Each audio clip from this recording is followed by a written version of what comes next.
Bismillahirrahmanirrahim. Hari ni kita nak buat projek dapur kayu zaman dulu. Dan ini merupakan gambar rujukan di mana kita orang akan buat dapur kayu zaman dulu. Proses untuk kita siapkan projek dapur kayu zaman dulu tidak mengambil masa yang lama. Kita hanya perlukan masa lebih kurang 2 jam setengah untuk siapkan sepenuhnya. Kayu-kayu yang kita guna merupakan kayu lebihan daripada projek rumah kedai ala-ala tahun 90-an yang kita telah siapkan sebelum ni.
Alhamdulillah, dapur kayu zaman dulu kita telah pun siap sepenuhnya.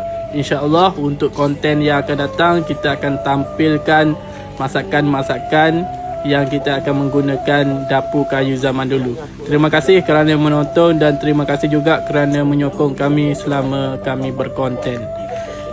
Terima kasih dan Assalamualaikum.